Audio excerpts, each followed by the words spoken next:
entre Mamou et Labé, 145 km. Avec une 4x4, vous faites 3h30.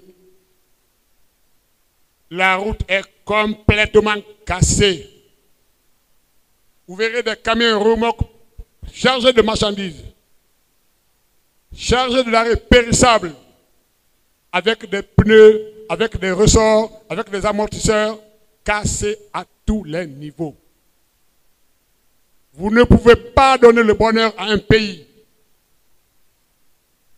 Vous ne pouvez pas baisser les prix si les routes ne sont pas entretenues.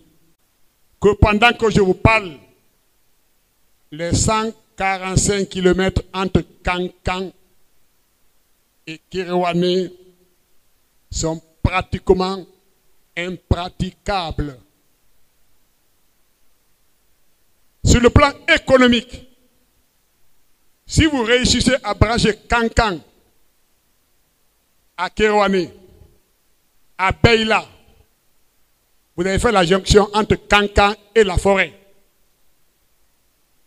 Le riz qui se produit en abondance à 5 ans ne peut pas être consommé à 5 ans. Il ne consomme qu'une partie. La grande partie ne peut être consommée que là où il y a les grands consommateurs, c'est-à-dire à Kankan. Il faut veiller aux routes. Si le gouvernement ne veille pas aux routes, le gouvernement continuera à plomber le pays. Le gouvernement contribuera à aggraver la misère des Guinéens. Ensuite, à cela, s'ajoute l'épineux problème de l'éducation. Depuis 1 ou 2 semaines, le 3 octobre précisément, on a constaté l'annonce de l'ouverture des classes. Jusqu'à présent, elle n'est pas effective à beaucoup d'endroits. Nous avons un problème sérieux. D'abord, problème d'infrastructure. Il n'y a pas suffisamment d'écoles. Ensuite, problème d'équipement. Il n'y a pas de table-banc. Et après, problème d'enseignants. Il n'y a pas d'enseignants. Le peu qui est là ne suffit pas. Les contractuels qu'on taxe d'être mal formés, de ne pas être au niveau, qu'est-ce qu'on fait pour les mettre au niveau? Il faut former les formateurs, c'est un problème. Il faut mettre à niveau ceux qui sont là, qui ne sont pas à niveau, c'est un autre problème. Il faut payer ceux qui ont travaillé et qui n'ont pas été payés, c'est un troisième problème. Alors, si vous prenez 5 000 milliards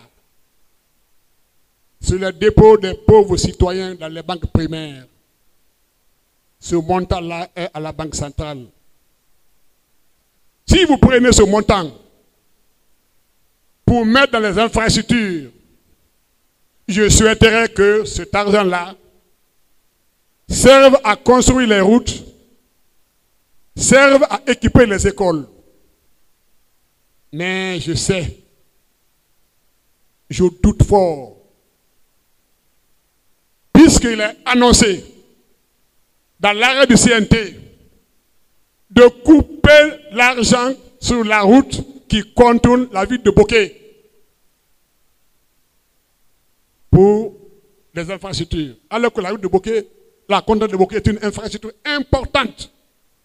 Le pays vit aujourd'hui des recettes issues des mines extraites du sol de Bokeh.